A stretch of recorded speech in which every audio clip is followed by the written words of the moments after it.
Seja bem-vindo a mais um devocional Sabedoria para Hoje, do Logos Podcast, um programa do Seminário Batista Logos.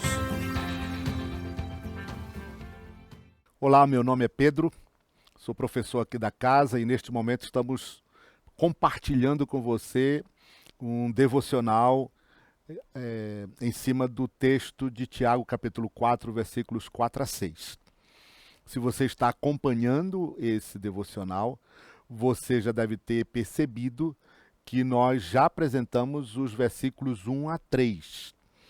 E o problema que nós tratamos naquela unidade anterior, sobre guerras, contendas entre vós, como diz o versículo 1, ele persiste.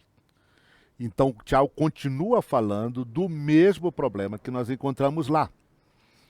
As encrencas dentro daquela comunidade cristã para a qual Tiago escreveu ou escrevia, eram motivadas pelo mau emprego da língua entre seus membros.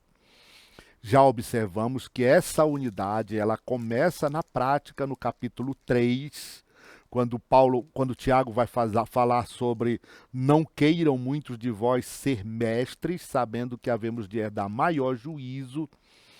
E aí Tiago vai introduzir o assunto do mau uso da língua.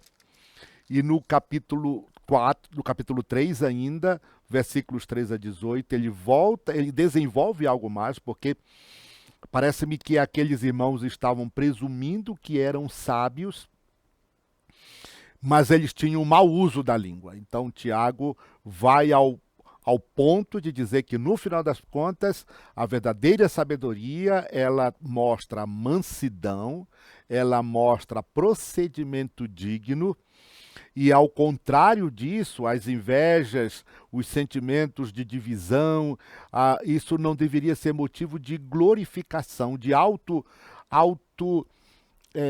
de um orgulho pessoal da parte daqueles irmãos. A unidade que vamos abordar neste devocional, ele trata do que eu chamo de adultério espiritual. E o adultério espiritual? Porque ele diz o seguinte nos versículos 4 a 6. Infiéis, não compreendeis que a amizade do mundo é inimiga de Deus?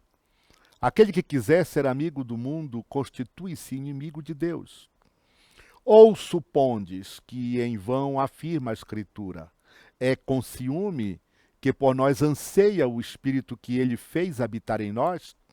Antes, ele dá maior graça, pelo que diz, Deus resiste aos soberbos, mas dá graça aos humildes.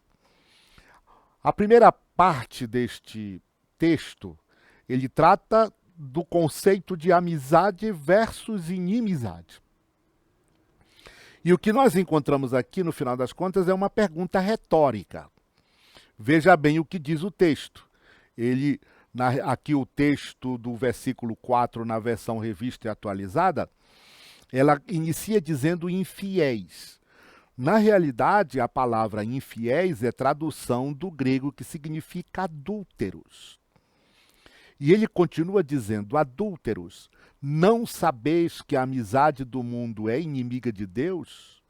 Portanto, então ele faz um arremate aqui, se alguém deseja ser amigo do mundo, é feito inimigo de Deus.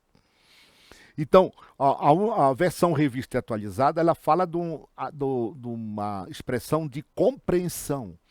O grego pode ser traduzido tanto dessa forma, quanto da maneira como eu acabei de citar para vocês. Não sabeis? Esse é um tipo de pergunta, usualmente com resposta negativa ou positiva. Então, no caso aqui, ele diz, não sabeis que a amizade do mundo é inimiga de Deus? Então, a resposta natural da parte daqueles irmãos era dizer sim, nós sabemos. Em outras palavras, o que Tiago está fazendo aqui é mostrar para aqueles irmãos que o conceito de amizade versus inimizade, o conceito de adúlteros, era um conceito conhecido deles. Agora, atente para a palavra vocativa. adúlteros.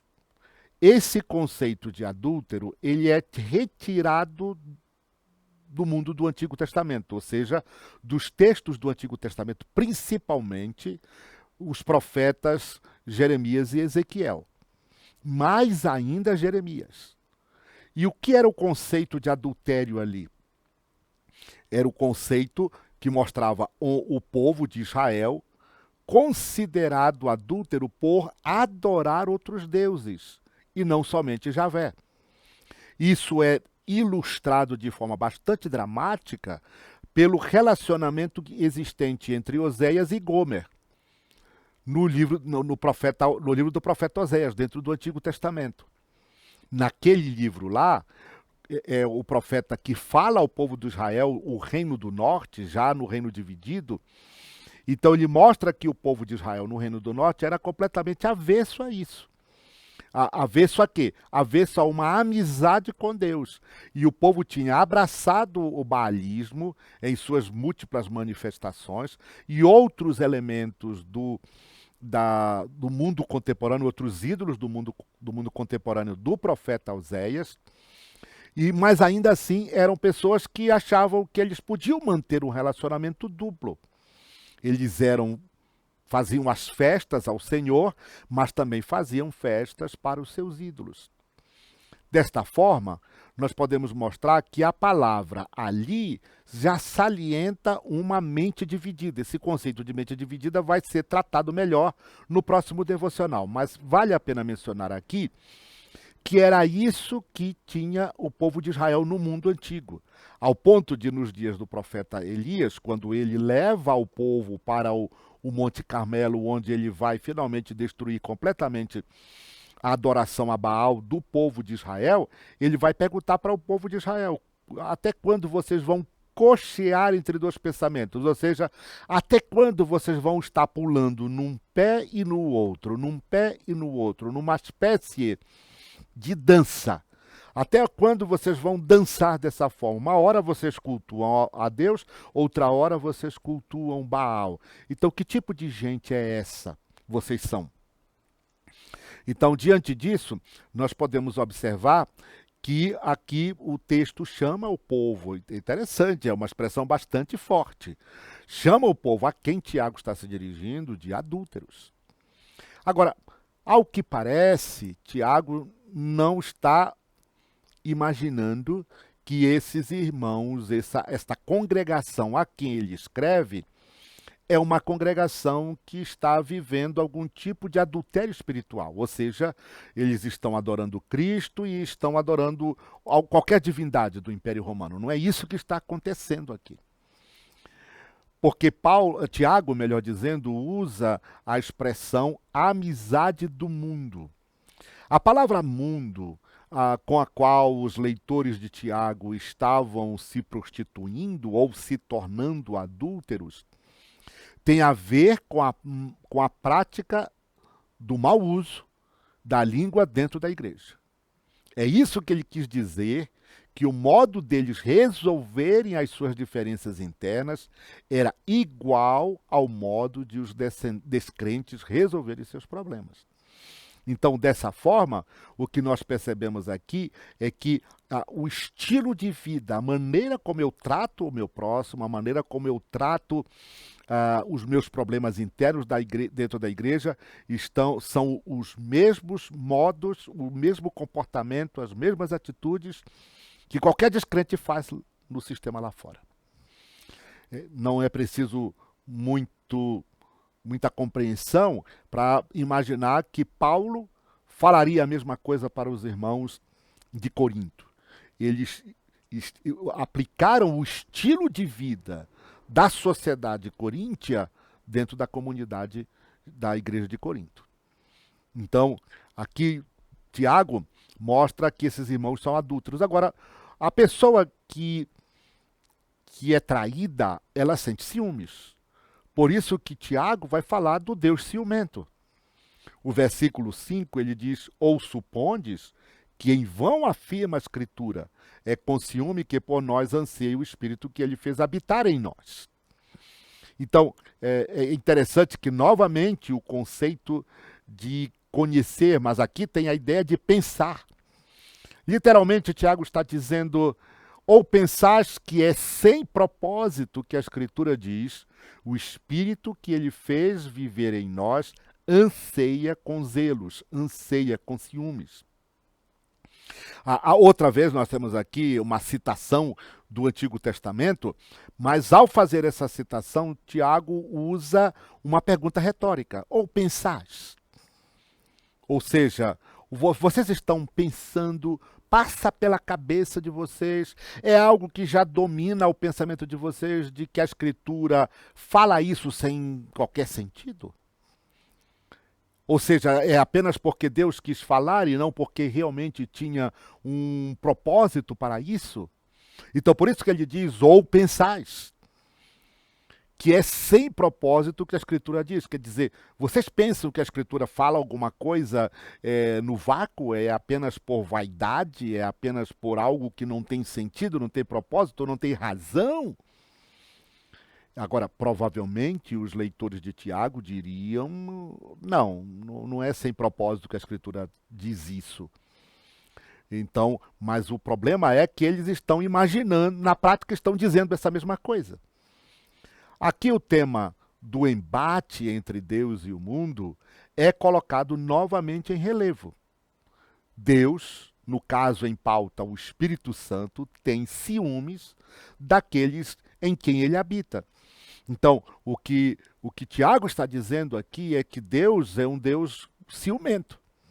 E que, na maneira como ele age no meio do seu povo, ele age de tal forma que ele se sente excluído, rejeitado, e ele ama aquele povo, então ele coloca aqui o conceito de um laço matrimonial, em que o povo a quem Tiago está escrevendo está adulterando, e porque esse povo está adulterando, Tiago diz que Deus é ciumento. Ou seja, ele vai agir como um marido ciumento.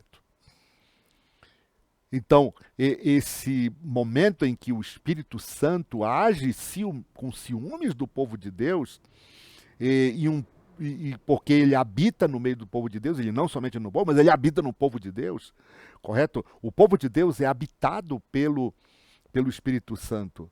E a pessoa que fez o Espírito Santo habitar no seu povo é o próprio Deus do versículo anterior.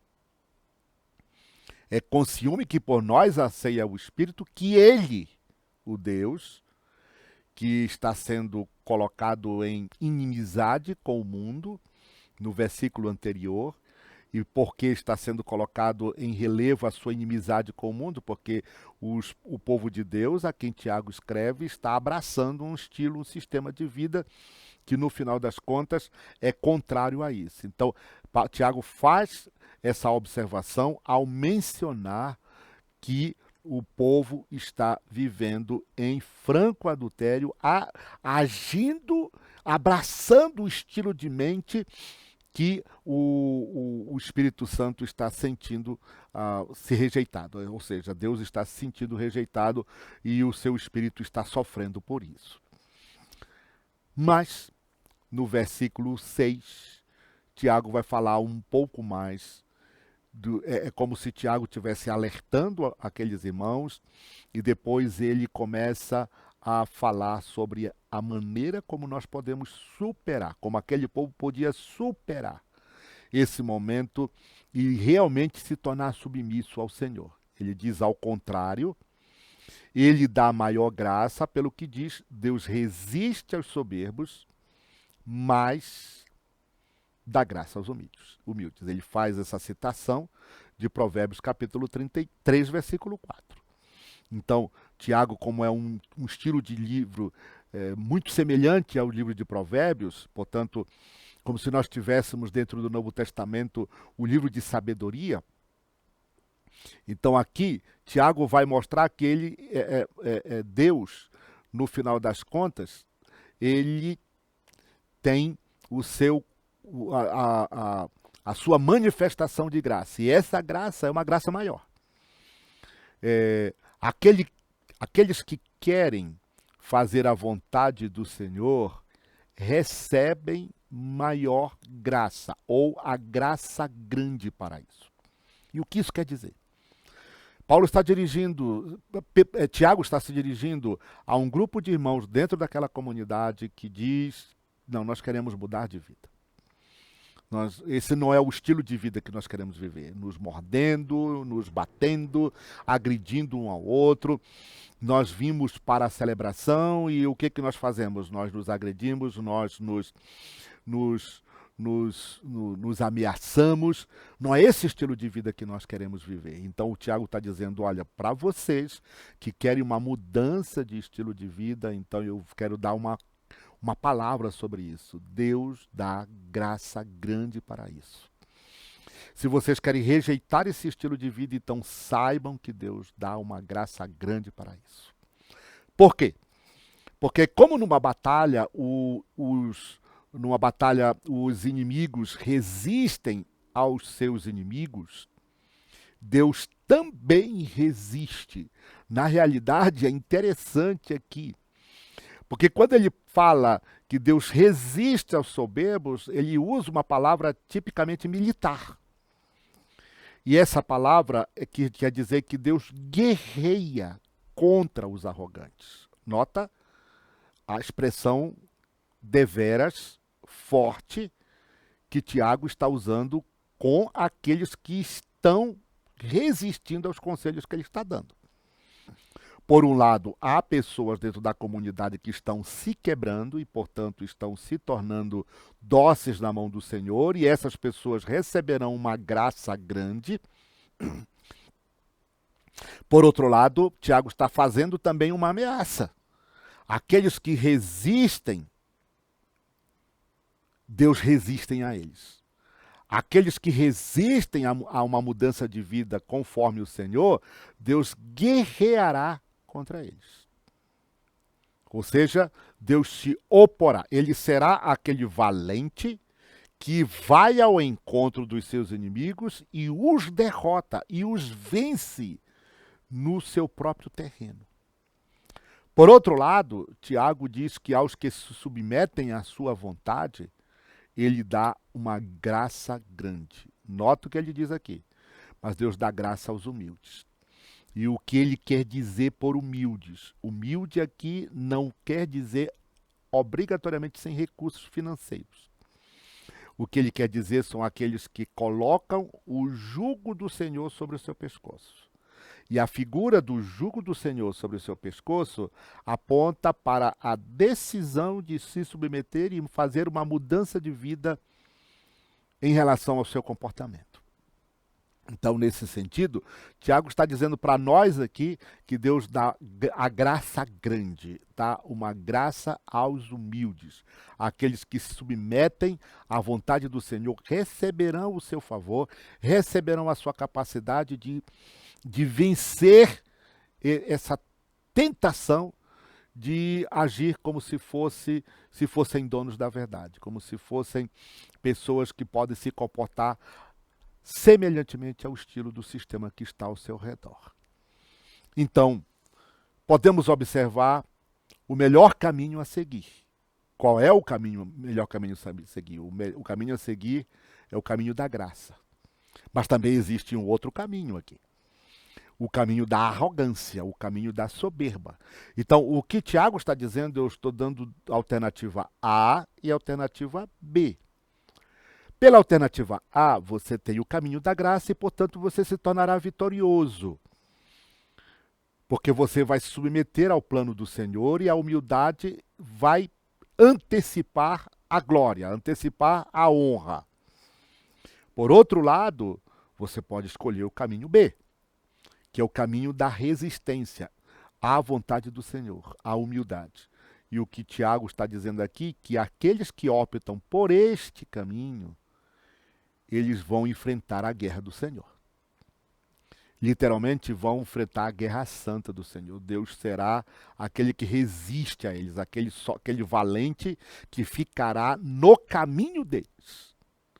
E o resultado será a derrota deles. Isso nos faz lembrar daquele evento da mula de Balaão em Números, Se vocês conhecem o evento, vocês vão lembrar que a Balaão saiu, né? E a mula enxergou o anjo do Senhor, e tem todo aquele drama ali. Finalmente ela se agacha, ela se abaixa, e Balaão cai, e ele começa a falar com ela, e ela falar com ele. E aí finalmente os olhos dele são abertos, e ele enxerga o anjo do Senhor com a espada desembainhada.